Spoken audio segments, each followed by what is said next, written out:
I'm gonna say hi. She said, "What's up?" What's going on, guys? I wanted to say good afternoon and welcome to Vinny's Corner, part of the We Like Sports show and the We Like Sports network. We're just going to cut to our intro real quick.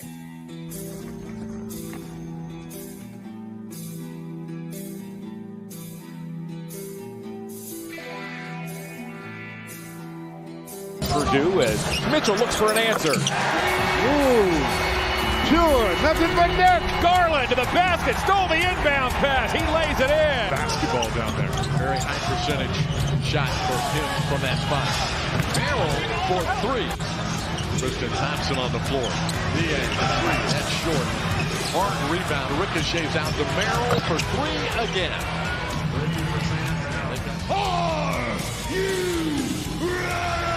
For the We Like Sports show, tune in and see the latest the crew has to say regarding the latest sports topics nationally and locally. Make sure to check out our website as well, WeLikeSportsPC.com. Subscribe on all platforms, including podcast platforms, YouTube, TikTok, and much more. And be sure to follow us on X at WeLikeSportsPC. Started with Anderson and Ramirez. He said, let's go, right? Yeah, I'm sure he wants the game to start, but they won't let it. And rightfully so.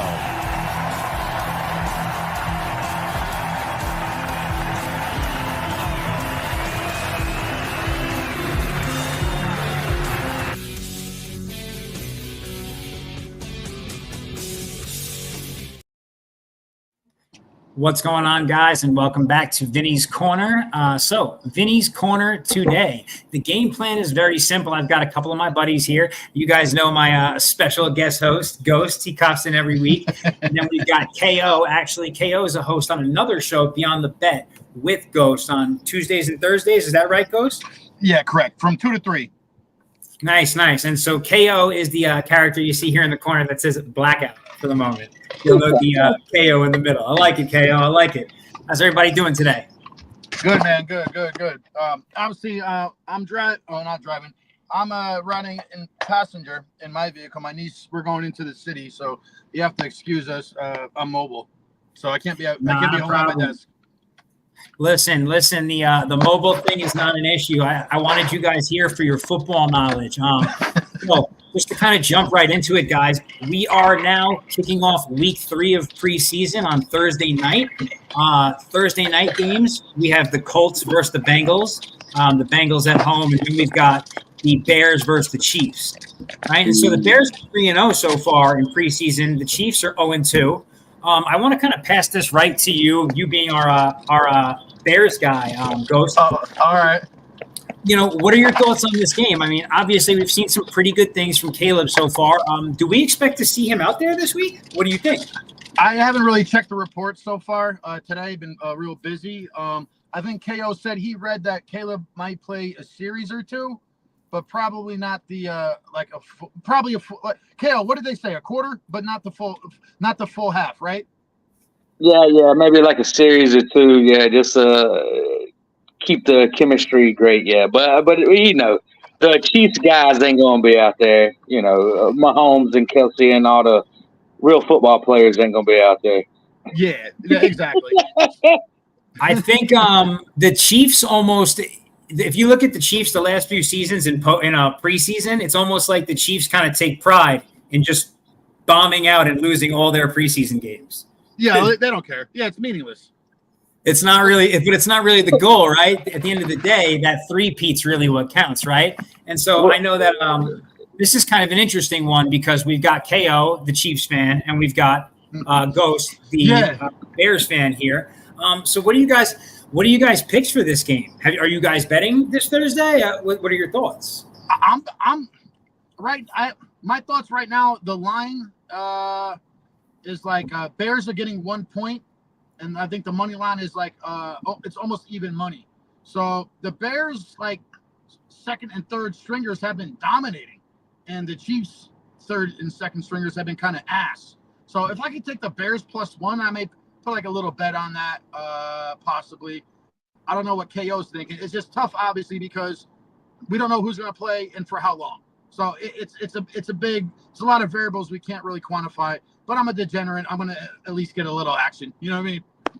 Yeah, I'll tell you. What's your thought on that, KO? No, I was gonna say yeah, and me and Ghost, we're gonna be going hard at it on Thursday during a watch along. But yeah, I agree. I do agree that the Bears' second and third string is probably better than the Chiefs' second and third string, except the golden hair boy, number 42, who keeps showing up all the time that the Chiefs play. Like, they got him at running back, they got him at safety, they got him returning kicks. Like, I don't know where this guy came from. But yeah, and again, yeah, we'll be taking bets. Maybe a first quarter money line taking the Bears would probably be your best bet, I would say. Especially if Caleb is going to get a series or two. As Ghost fumbles everything. Yeah, my bad. I'm seeing if I can Rick. Kind of like the Bears backfield. Oh, go to hell! No way! Listen, I think this is the part that I've been having the hardest, and like I see that you guys have been putting action on the NFL preseason. I don't even know where to begin because once the season starts, I'm dialed in. I'm a Giants fan, unfortunately, to say sometimes, but that is my squad, and and I cheer for them hard. But betting during the preseason, to me, like I look at the lines and I'm like, well, I have no idea who's playing, who's doing. Like, this is probably as straightforward as it seems. I mean, the Bengals have just been ass during the preseason so far. So if I was going to bet, I would probably just take the Colts money line. And then the Bears and the Chiefs, I mean, I think you guys are spot on. The depth on the Bears right now looks bigger and better, the Bears have the bag man, so he's a really good second string guy. He's got NFL starting experience and stuff. I would say this about the preseason: your best bets are probably on the under. I think it's like 24 or 26-8 on the under cashing in. So, under for the total game is probably where you can make a little bit of money.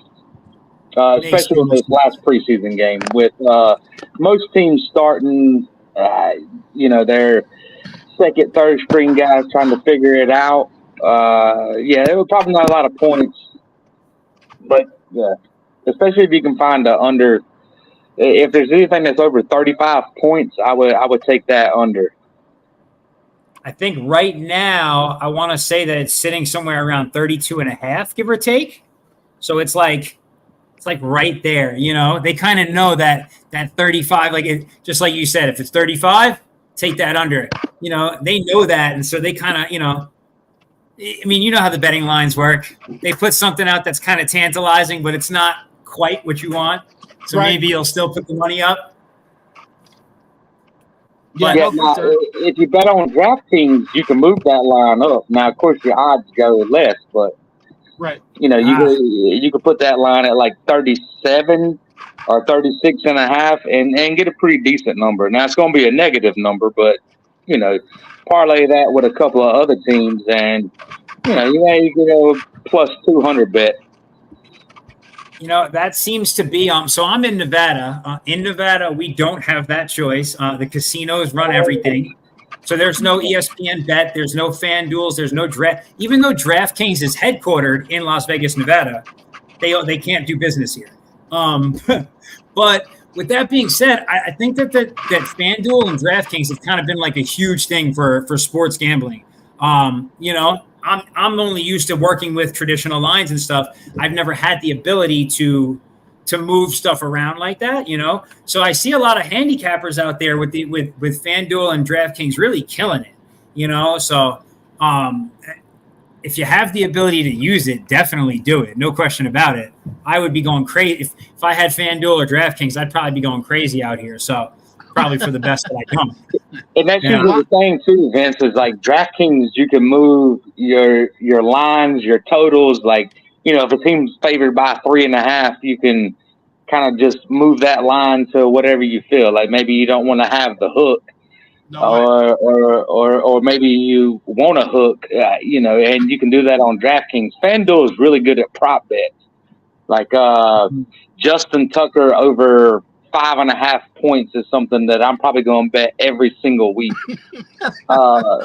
no matter what the odds are, because he's going to get a couple of field goals and a couple of extra points. I mean, that's just who Tucker is. Like, just consistent bets. That's what I like.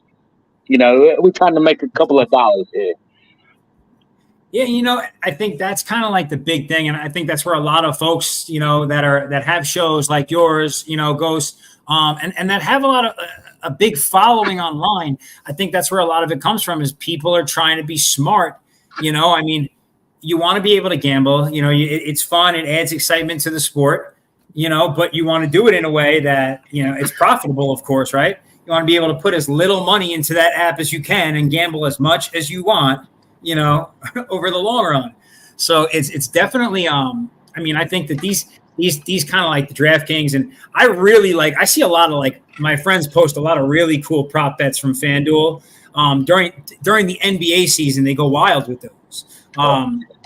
They're just because now you can bring a player down and have them over 8 points, where it would have been if you were in BetMGM, the lowest he's going to be at automatically like over 18, or something like that, right? And so you just stack a bunch of those together. I see a lot of people kind of crushing parlays with that stuff. So pretty interesting strategy to look at. No, I was just saying, you get 4 or 5 minus 300 bets together. Yeah, it's a good profit. It's a fact. That's just my thing. You know what I'm saying? Like, of course, it's betting, so nothing's guaranteed. But to me, that's a lot better. If I'm gonna put, I don't know, $20 or $50 or whatever your betting is on it. That's a lot better than betting something that's like plus 3,000. That probably isn't going to happen. Now, if it does happen, then you get those screenshots on X of people like, oh, should I cash out at 100,000 or win 500,000? Yeah, they got lucky that day. But yeah, if you're going to do it daily and actually try to make a living at it, then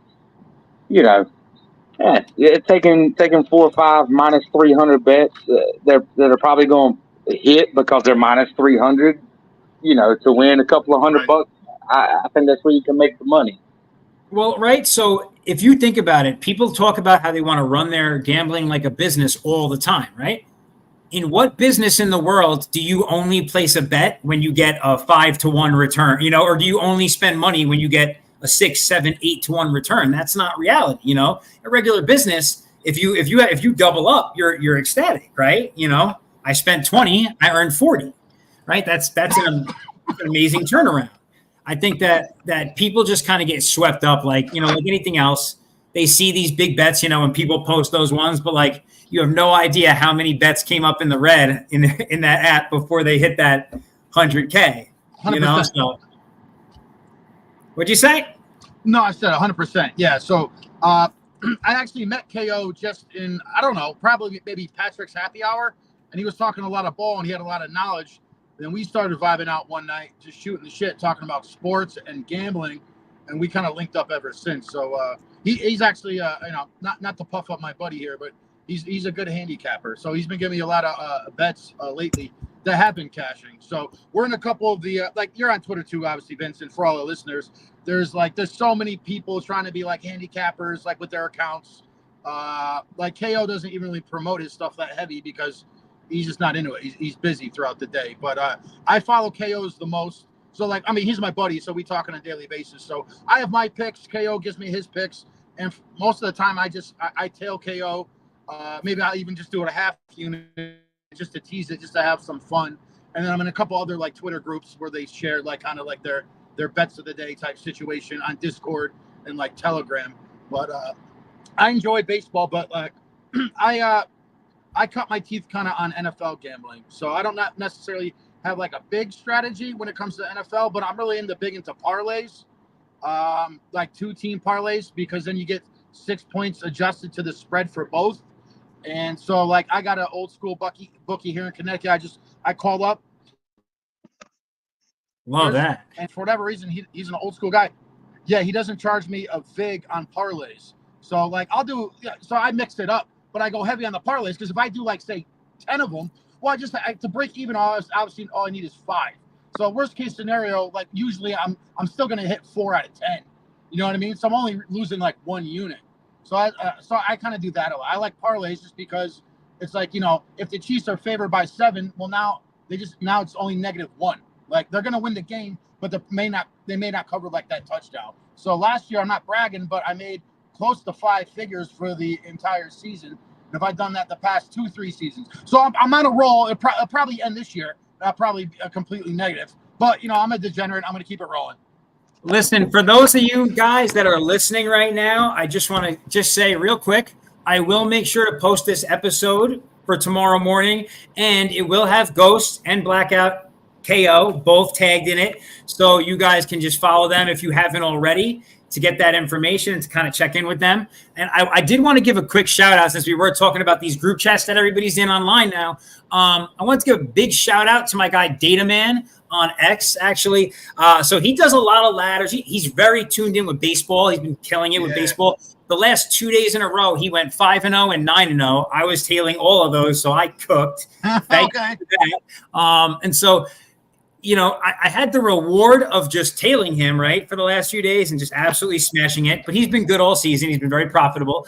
And then, he does something else for his followers and those retweeting and such. And so I actually won a lunch today. So like middle of the day today, I got a note and it was like, hey, send me your info, and he sent me $36 because that was, 10% of what the payout was on yesterday's ladder, right, for dinner today. So, shout out to my guy Data Man. I'll give him a shout out in that message online when we post this as well. So folks know, to follow these guys. They're really good at what they do, whether it's NFL, NBA when it comes back, or MLB now, because that's the hot thing.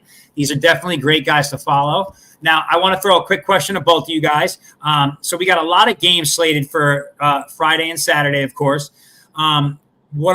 Friday, Saturday, and Sunday, really.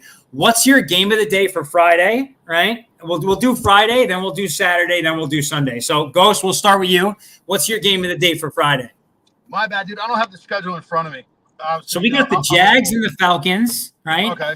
We got the Jags and the Falcons. We got the Finns against the Buccaneers, and we got the 49ers at the Raiders. Bro, it's preseason, so it's tough because I don't know who's starting and who's not. You're going to have to throw that cat. I don't want to throw out disinformation and make it sound like I know what I'm talking about. You have to throw it to KO, man. I'm going to defer. All right, KO, what about you? What's your game for Friday to look at?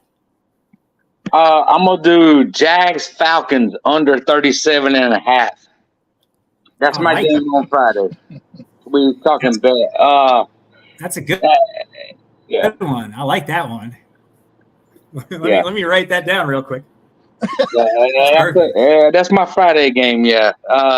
Just because the Jags ain't gonna start anybody. The Falcons have said we've seen enough from Penix because we don't want anybody to be hollering and screaming that you need to start Penix by week 2. I think that's the reason why the Falcons aren't starting him is because if he goes down and has like a 250-yard, 2-touchdown half, then everybody's gonna be like, oh man, Kurt sucks if he doesn't perform that well. And I think that's what happened with the Falcons. But anyway, yeah. I like that game to go under because I don't know. Who's really going to be the quarterbacks? Who's really going to be the players? Matter of fact, if you really want to make some money and you go on DraftKings and you put that slider at like 29.5, I think it's like plus 350. That's a good little bet for it not to even have 30 points in that game. But I love that under 37.5. I love that. Nice. Okay, that's a good one. Now the Saturday slate's pretty huge. I'm just gonna target the game that I'm thinking of right off the top. So it's the Giants-Jets. The last game of preseason for that. And like people can say what they want about the Giants and the Jets. It's the Giants and the Jets. It's New York football. It's the only intercity rivalry that's going down this weekend. So to me, that's the game for Saturday. And plus the Giants are still kind of like feeling out things with their offense. So there's a very good chance that you're going to see DJ and a lot of their starters, at least in the first few drives. And I'm not sure what the Jets game plan is, but the Jets have looked solid so far. So, that could be a good one. But I'm just going to take the Giants outright on a money line for that and see what happens. That's my little pick for Saturday. You guys got any games that you're thinking of off the top Saturday, or you want me to kind of run down the list for you? You can run down the list unless KO has anything ready to go. I apologize. I don't have this. Like I said, I'm in the car, so I don't have it. Well, all I'm going to say is Saturday is the second best holiday that exists on this planet, and that's the start of college football. Let's go. I mean, Let's go. Yeah, you know what I mean? That's the second best holiday that exists. Start of the NFL season is first best holiday. But anyway, I'll digress. But so my bet's not really NFL, it's college. Let's go college. Yeah, and that's what I'm saying. And I like Georgia Tech plus 10.5 and New Mexico State plus 10.5, and a nice little parlay that gets you to like plus 230 as far as a bet. But yeah, that's the kickoff of the. Football is here, baby. We right here. We just got it. It's Saturday. It's real meaningful game. This is college football. Now we got people out here competing for jobs, for money, especially with the NIL. We got things going on. We got an Ireland game with Georgia Tech and Florida State, which I don't know if y'all remember. Florida State, they got a little. I ain't gonna say they got hosed last year, but a lot of Florida State fans are pissed off because they didn't, make it to the college football championship, and now they got the opener. And I wouldn't be surprised if Georgia Tech wins that game, to be honest. But yeah. This is the holiday, man. This is what we're doing. Football's back. You can smell it in the air. It just feels good that it's back. For anyone looking for kind of that could be a great sleeper bet that you just heard there. Georgia Tech is plus 340 on the line against Florida State this weekend. Last time we saw Florida State, honestly, they looked terrible.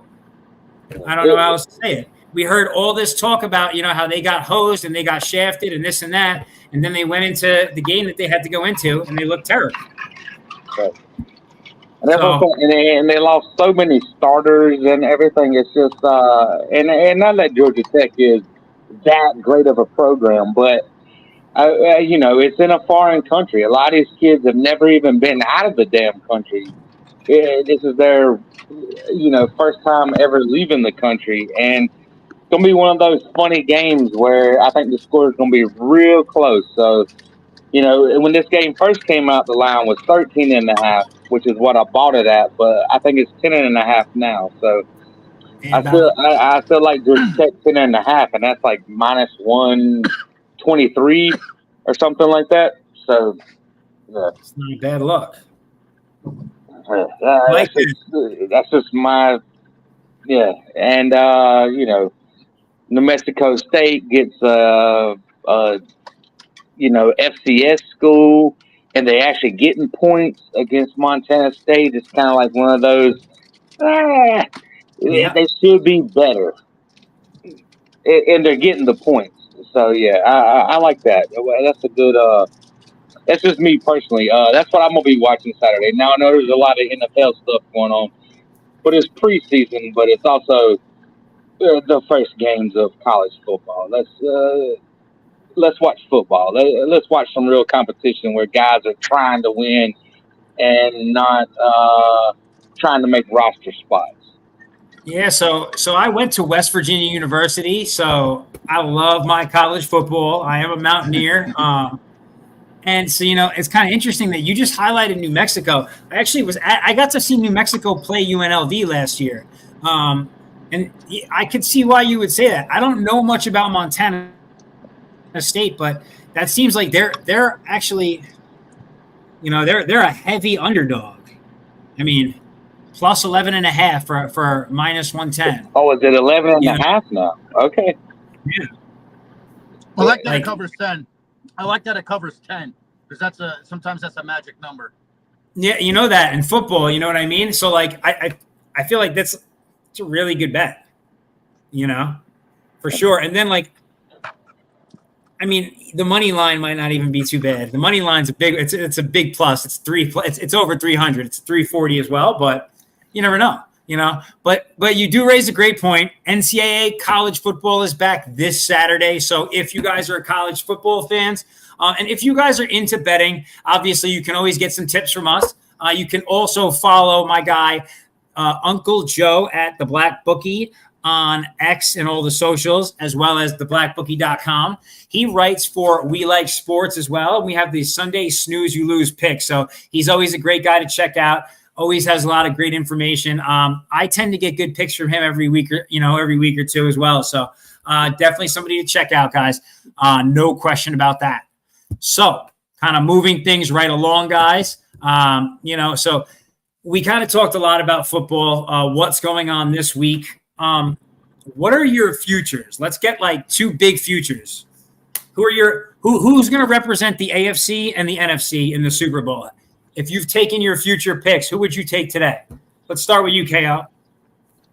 AFC is the Chiefs. I mean, I just don't see a world where they're not there. And NFC is going to be the Rams. The Rams. I think that's going to be your Super Bowl. Chiefs versus Rams. It's just one of those things where it's like Stafford's on his last gasp. It's just going to be that type of quarterback, and that receiving core with Cup and Puka. It's just one of those things that you got to defend against, and the safeties can never come in the box. And you got Kyron Williams, who was, if you got him in your fantasy football last year, you probably won your fantasy football. And I'm just saying, and then they got Blake Corum backing him up. That's a great Blake Corum. He's going to be great.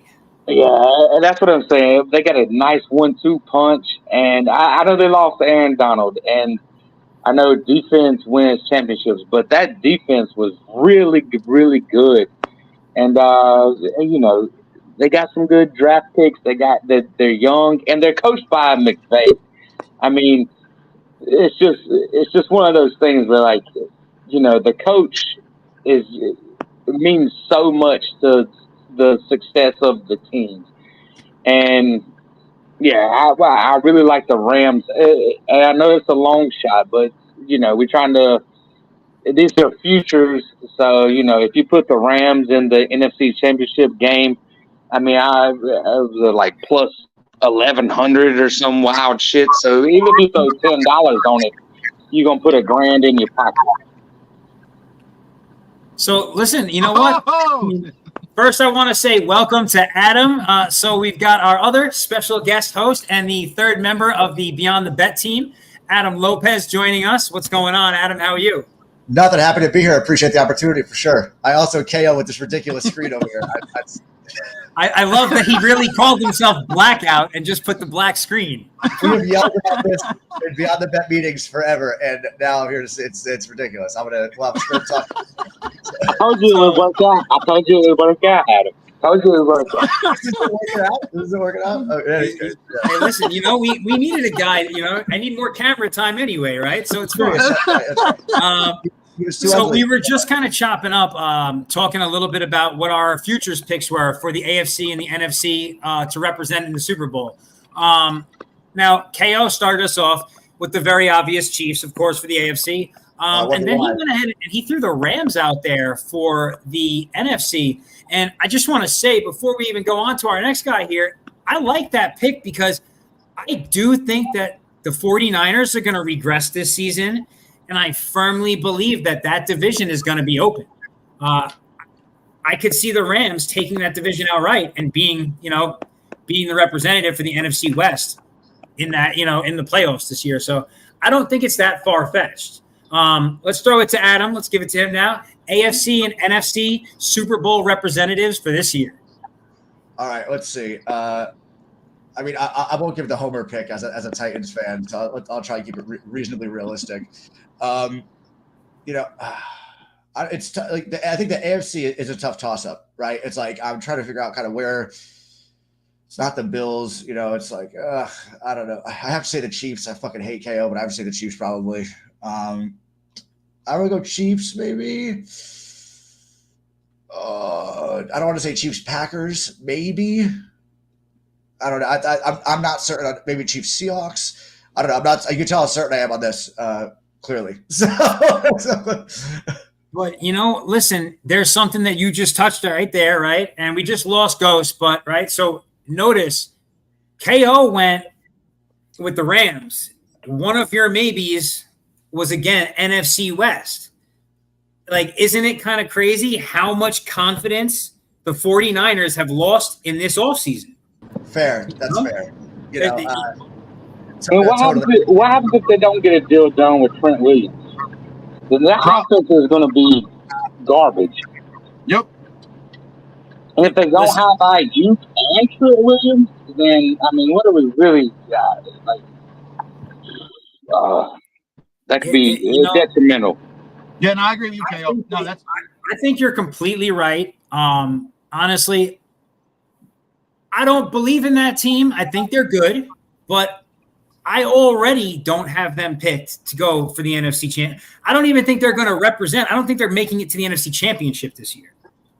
I do think the NFC West is going to be a team, but I think it's going to be one of the two teams that have been mentioned. Maybe the Rams or the Seahawks are going to be there instead, but it's going to be a sleeper in the NFC. Honestly, I already bet that playoff Pat is going to win the Super Bowl because, that's just a good future bet. I did it last season. It paid off. I'm doing it this season. What's that, plus 550 for the Chiefs repeat? That's a solid bet. That's great odds. It's just, why not? Plus 550. That's great value. Oh my God. Yeah. Ooh, that's really good value. And here's the thing too that maybe we can discuss later. But if Mahomes gets the 3-peat, is he in the same conversation as the greatest of all time with Brady? Because he's got the first 3-peat ever. But anyway, I digress. I'm a Chiefs fan, so. Here's before we got to get Ghost picks on this, but I will just say this. I think that he definitely will. He's going to make it to that conversation anyway. I'm not worried about rushing him into the conversation of the greatest of all time. I know he's going to be to me, the three greatest are him already, Tom Brady and Joe Montana. I already think Pat's up there, to be honest. But, I just think he's got to get the numbers still, right? So when he gets his fourth one, he'll be tied with Joe. I don't know. Just let him run. What was that, KO? No, I think that was Ghost saying something. Yeah, and I said, if Mahomes gets the 3-peat, that'll give him 4 rings total. Like you said, a time with Joe Montana and Terry Bradshaw. So all of a sudden now he's among starting to really make some inroads into the cream of the crop, all-time NFL quarterbacks. So then, electric take from Ghost as always. There you go. I hate to see it. Damn. And we're back. Here he is. I'm dry. I don't know. I'm in Fairfield. They have good service. I don't know what's going on. I'm sorry, guys. I got 5G. Listen, besides Foxwoods, Connecticut doesn't have too much great. Well, Yale. So maybe I don't know. Who's your NFC representative? Oh, my NFC representative?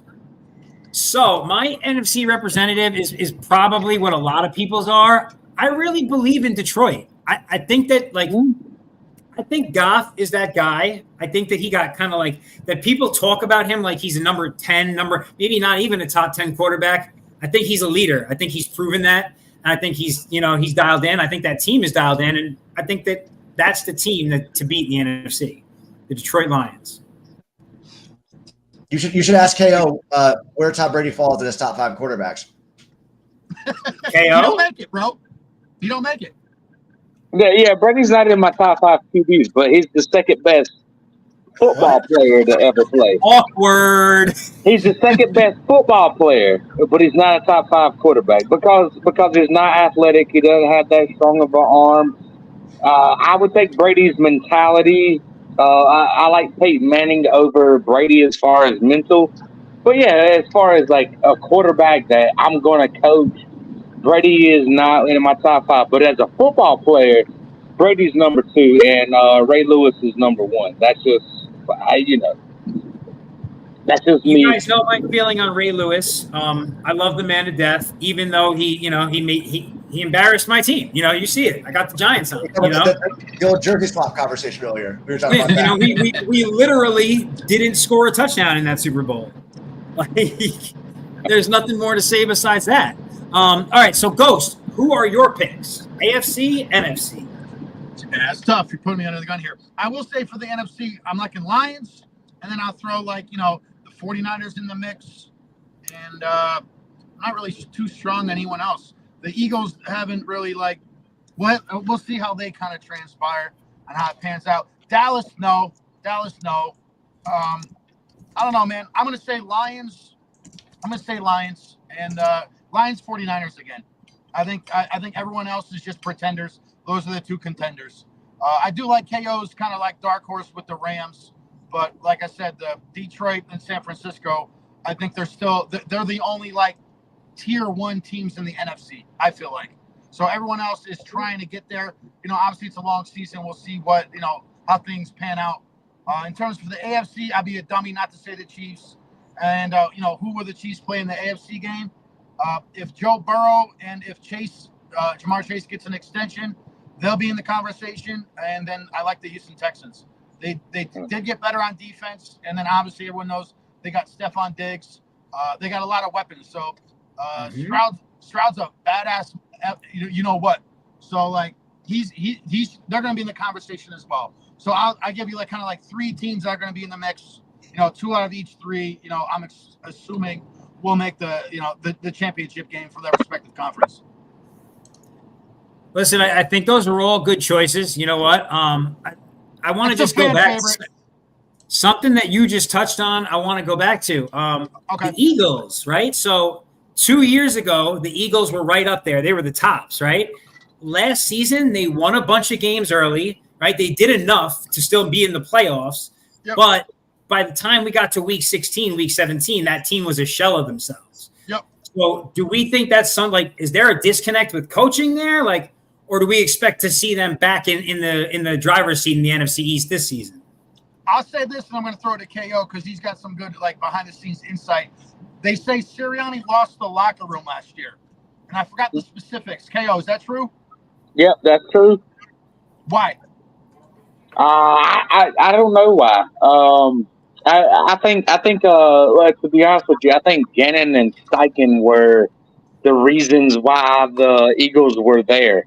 Because it's obvious that Steichen is in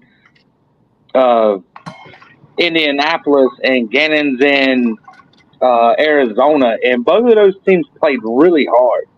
Like they were good, solid teams. And I'm not sure that Sirianni is I think his message was good the first couple of years. Here's my biggest problem with the Eagles is they lost Kelsey and Fletcher Cox. So they lost 2 big locker room leaders. And I'm not sure that the tush-push works that great without Kelsey. And I'm not sure that the defense plays as hard without Cox. And I think the Eagles win that division by default because I think Dallas misses the playoffs. And no offense to you, Vince, but the Giants are kind of garbage. And I wouldn't be shocked if the Commanders aren't the second best team in that division. Now I don't know if they make the playoffs, but I wouldn't be shocked that they're the number 2 team in that division.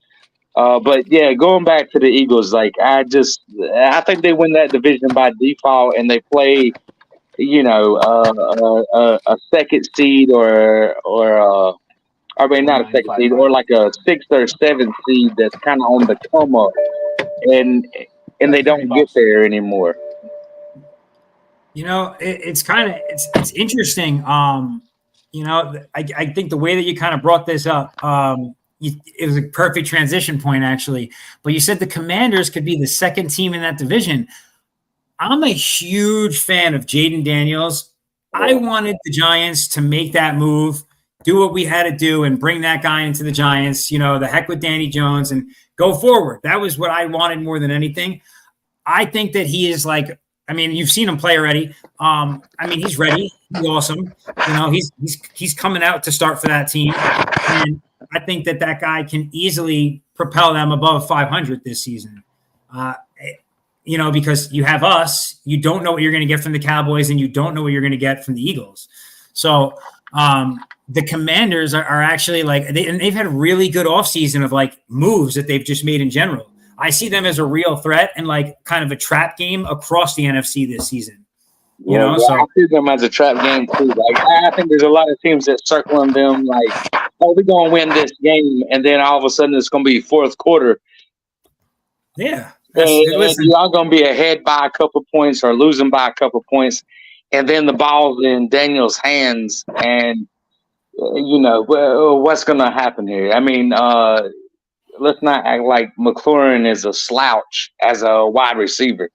Yeah, it's just, or Jahan Dotson, and we'll see. I mean, the defense took a setback with the defensive lineman that they lost, but give me a 28-31 Thursday night football game with Washington versus, I don't know, the fucking Jacksonville Jaguars or something. Yeah, you know what I mean? Washington might come out as the winner of that game because Daniel's going to break a 45-yard run and put them in field goal range.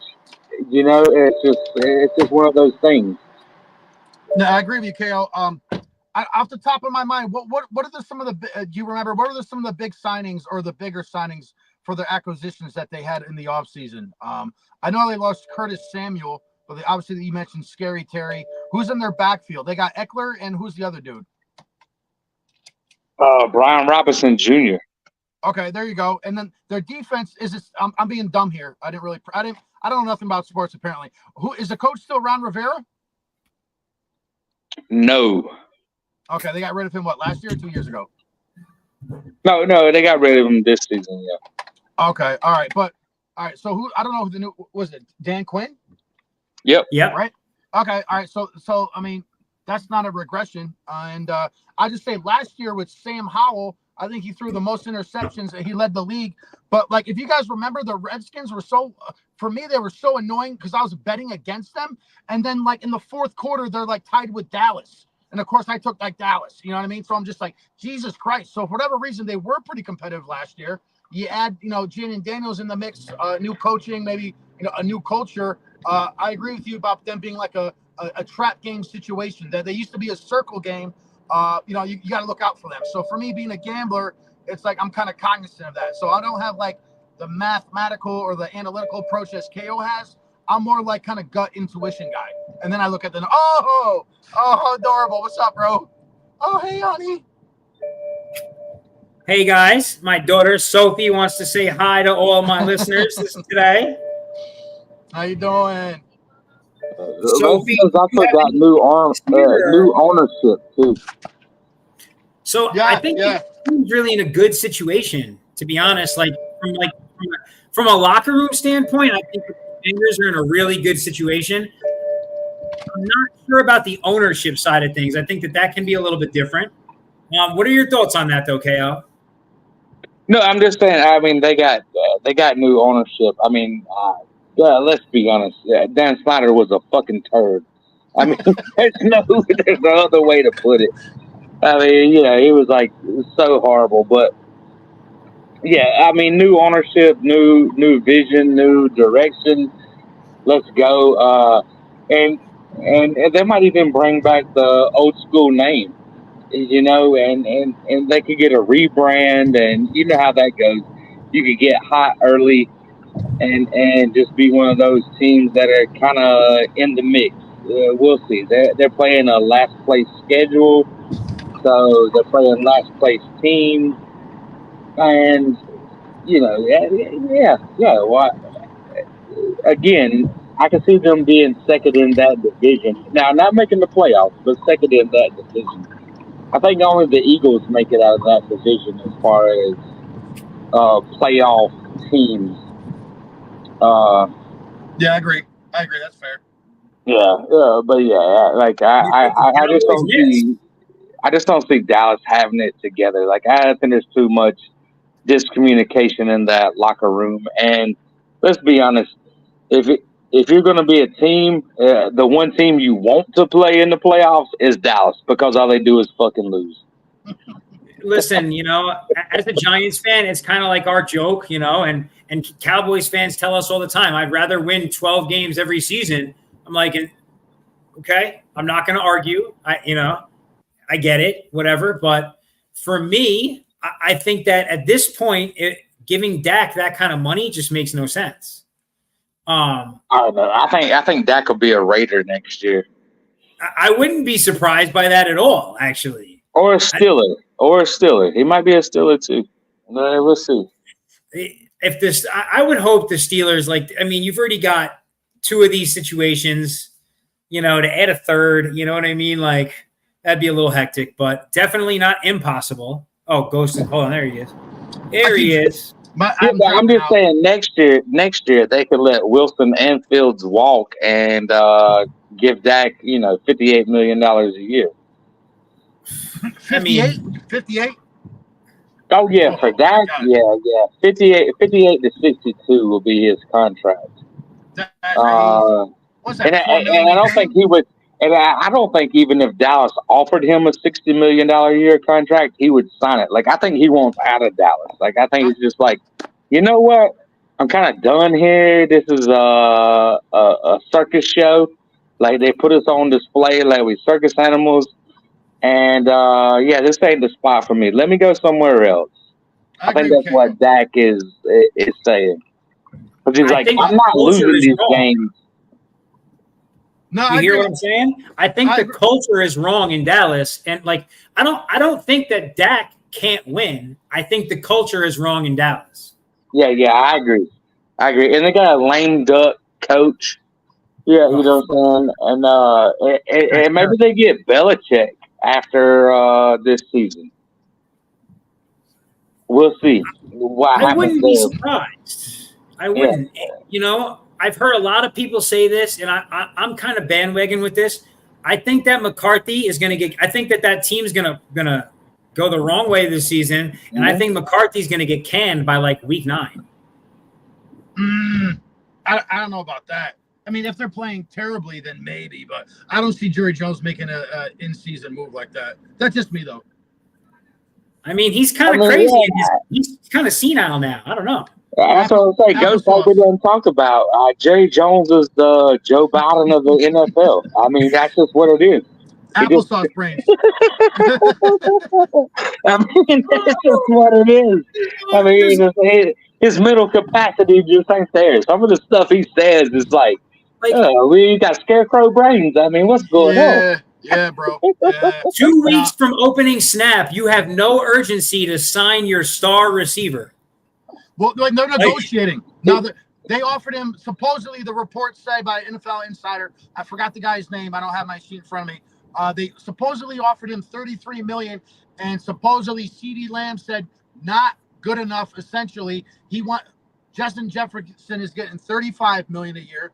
He wants either at least the same or maybe even a little bit more than JJ. I think he wants to be the highest paid wide receiver in the league, and I'm not shitting on him. He did lead the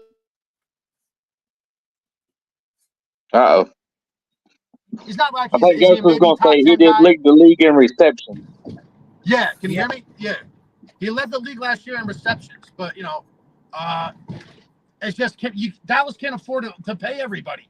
If you pay Dak 60 and then you sign Michael Parsons and CeeDee Lamb to say 30 million, that's 120 million. Is that like 40 or 45% of like your entire cap space just on 3 guys? You still got 50 other guys to pay. Just the math doesn't add out. It's bad allocation of capital resources.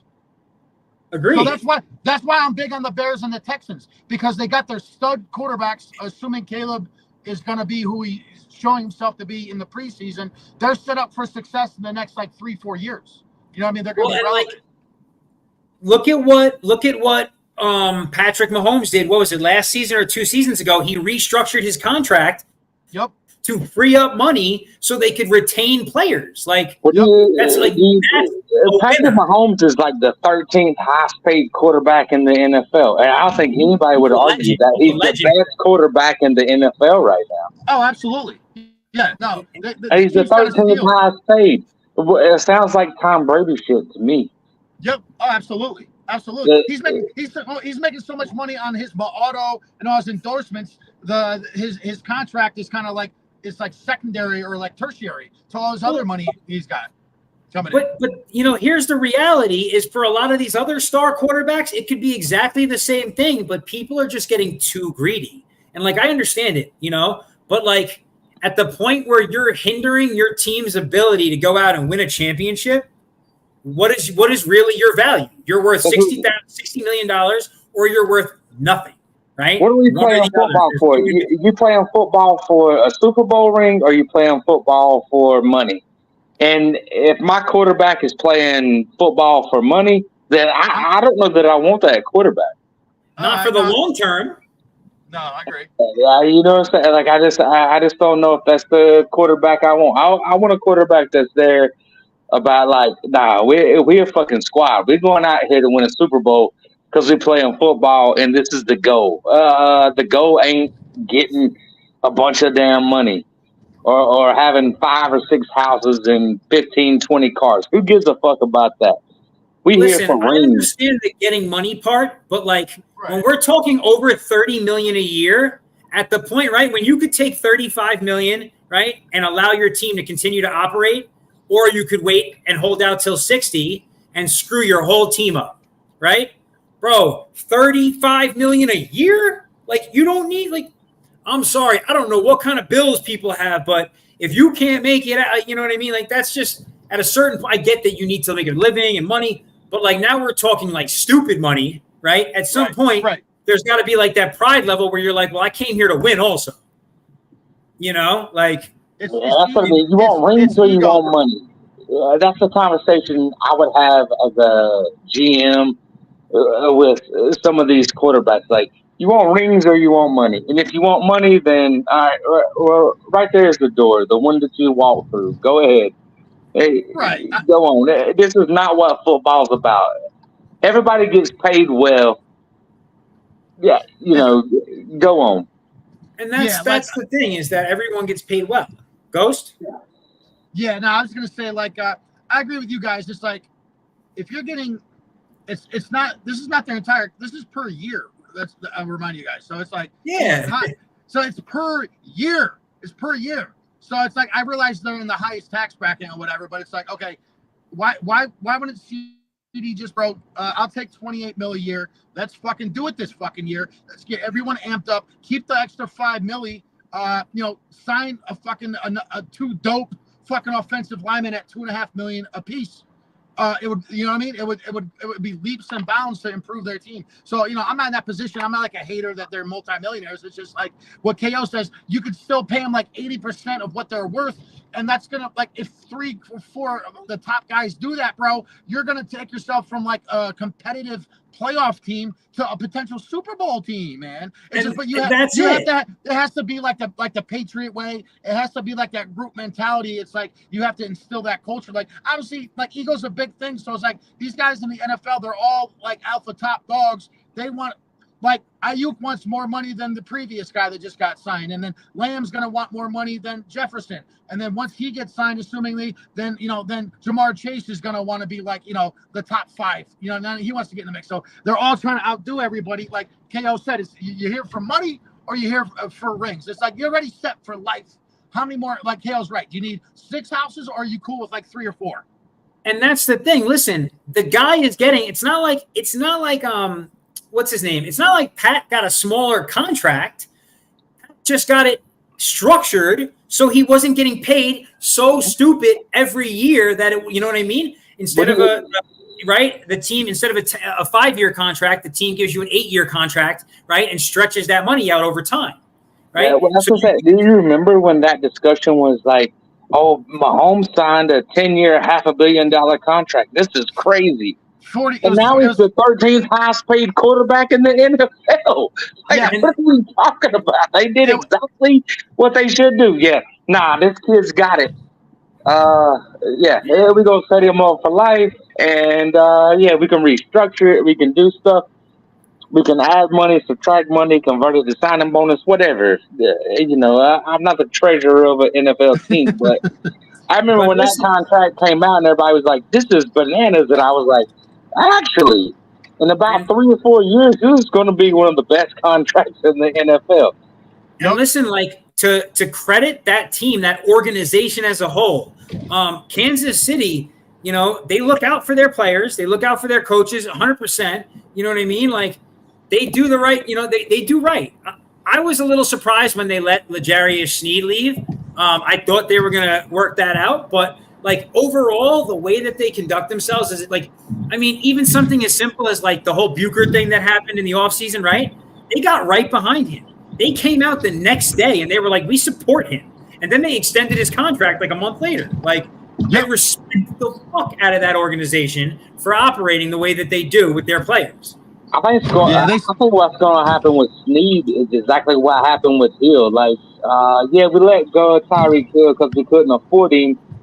And they won a Super Bowl. And I think that's what's going to happen this year. Yeah, we let go of Sneed because we couldn't afford him. And we're still going to win the Super Bowl. Like, I just, yeah. But I'm a Chiefs homer, so, you know, I'll digress from that. But it's just, you got to make decisions on where you spend the money. Yeah, I agree. You got to have a quarterback, but man, it's just if that's the only thing you got, then you're not going to win games in the NFL because the quarterback can win you games, but he's not going to win you a Super Bowl ring. You got to have a defense. You got to have other guys there. Yeah, there's 20. Yeah, you got 22 starters, but yeah, no, I agree with KO. I mean, a butt in, but it's like, yeah, they lost Snead. That's kind of big on the defense, but it's like, obviously, you can't have your cake and eat it too. So it's like, you know, I trust Andy Reid to just do the right thing. He's like a freaking wizard. Like their offense was complete trash last year, and they hung their hat on their defense. And then their offense just got hot at the right time. He schemed like, you know, I'm not super analytical when it comes to like game management, but like everyone remembers the Kansas City Chiefs last season. Like they got so hot in the playoffs, it was ridiculous.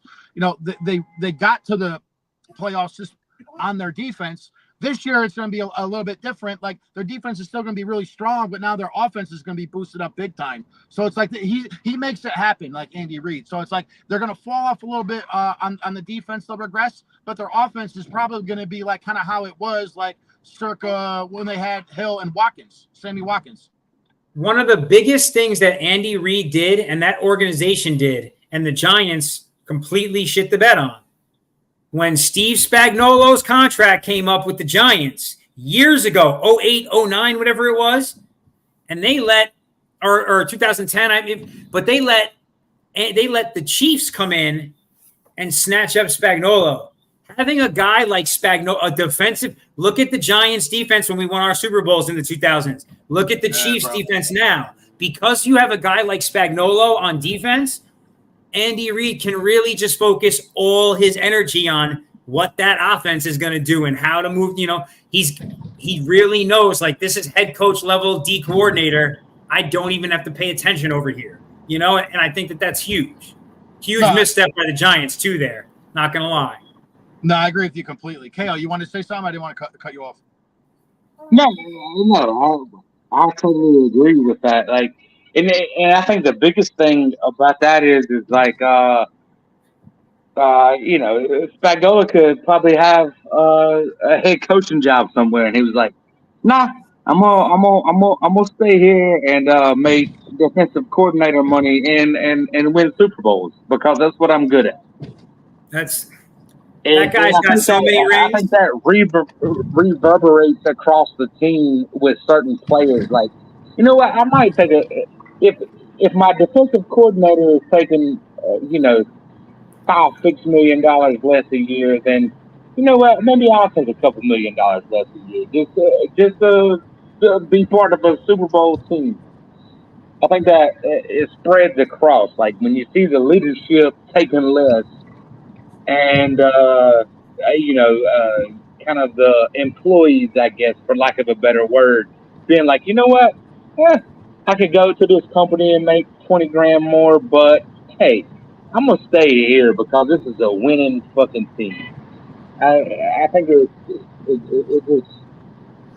creates a different type of culture, and I think that's what the Patriots did with Brady. Yeah, he always took less money, and Belichick wasn't gonna sign any big time guys or whatever, and that's what I'm saying. And that's the word you're looking for. Culture. Yeah, culture. They drop that team culture. They build that culture. People get that mindset, and it spreads from one person to the next. And that's exactly what you need in a locker room. 100%. I think the Chiefs are great for that. So listen, guys, it is 4 o'clock Pacific time, 7 o'clock Eastern time, which means that it is just about that time for Vinny's Corner to check out. Luckily, Adam did just show back up now. I wanted to give you guys. I'm sorry. It's all good. I want you guys to take a second, plug your shows, let everybody know what you guys are doing and where they can find you guys on the socials, and then I'll do the same after. Adam? Cool. You can follow me on all socials at the Adam Lopez, Instagram, Twitter, those things. You can also check out, we're launching $5picks.com on Thursday. So you get some picks. I know she's already excited about the picks. She's ready. They're about to be Thursday. So just pop in whenever you guys get a chance. Thursday we'll be pushing it pretty hard. And Vince, thank you for having us, man. It means a lot. Absolutely, Adam. KO? Yeah, I'm a big fan of Adam and his website, $5picks.com. Maybe a little bit of money preseason last week. So definitely a website I'm gonna be subscribing to. It's $5, and if you win like one bet, it pays for like the whole year. It's just crazy. I think we have to legally say that KO is a partner at $5picks.com. I think we legally no, have to say no, we don't. No, we don't. I'm not legally a partner yet, but we're going to get there. And you guys should check it out. It's right around the corner. It's coming real soon. And our guy Ghost Warrior here.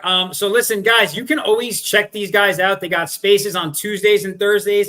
At what time? 11 Pacific time. Eastern time is what? 2 p.m. Eastern?